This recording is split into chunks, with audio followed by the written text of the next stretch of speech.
लोकसभेमध्ये विरोधी पक्षनेते राहुल गांधी असणार अशी अधिकृत घोषणा काँग्रेसकडून लवकरच केली जाऊ शकते अशी माहिती सध्या समजते। येत्या 2 दिवसांमध्ये काँग्रेसच्या संसदीय दलाची बैठक होणार आहे असं कळतंय आणि या बैठकीमध्ये याबाबतचा अंतिम निर्णय घेतला जाणार आहे।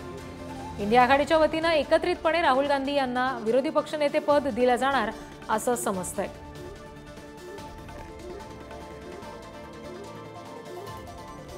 तेव्हा आता नेमकं काय घडतंय, काँग्रेसच्या जर दलाची बैठक झाली तर त्यामध्ये नेमका काय निर्णय होतोय पाहणं महत्त्वाचं असेल। मात्र अधिकृतरित्या राहुल गांधी यांच्या नावाची घोषणा लोकसभेसाठी अर्थात संसदेच्या कामकाजासाठी म्हणून विरोधी पक्षनेता म्हणून होऊ शकते असं म्हटलं जातंय।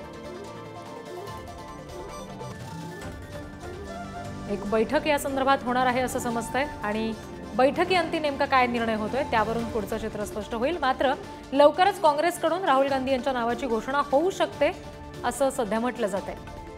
येत्या 2 दिवसात साधारणपणे काँग्रेसच्या संसदीय दलाची बैठक होणार आहे।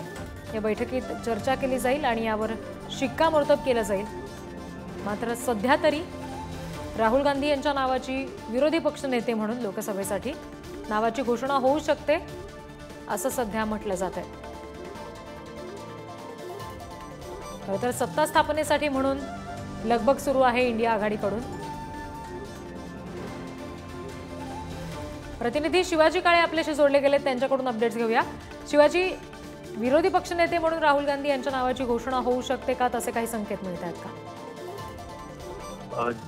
पद्धतीने बैठकीमध्ये राहुल गांधी यांचं नाव समोर येताना पाहिलं जात आहे आणि राहुल गांधी यांनी त्यांना स्वतःला सिद्ध केल्यानंतर स्वतःच्या ताकदीवरती 99 जागा निवडून आणलेल्या आहेत। त्यामुळं राहुल गांधी यांनी विरोधी पक्षनेते पद घ्यावं आणि आगामी काळासाठी पहिल्यांदाच राहुल गांधी हे संविधानिक पद घेत आहेत। विरोधी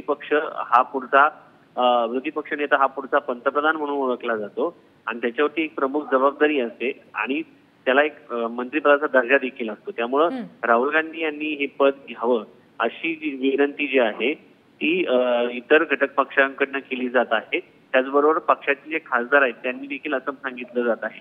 त्यामुळे आता राहुल गांधी स्वतः या संदर्भात काय निर्णय घेतात हे पाहणं महत्त्वाचं आहे। कारण राहुल गांधी यांनी आतापर्यंत खासदार पद व्यतिरिक्त काँग्रेस पक्षाच्या नेतेपदाच्या व्यतिरिक्त संविधानिक जबाबदारी म्हणून कोणतेही पद आतापर्यंत भूषवलेलं नाहीये, जे मोठं पद असणार आहे। कारण राहुल गांधी त्यांच्या कारकिर्दीमध्ये पहिल्यांदाच विरोधी पक्षनेते हे पद भूषवताना आपल्याला पाहायला मिळणार आहे। निश्चित शिवाजी, धन्यवाद दिलेल्या या सगळ्या तपशिलांसाठी।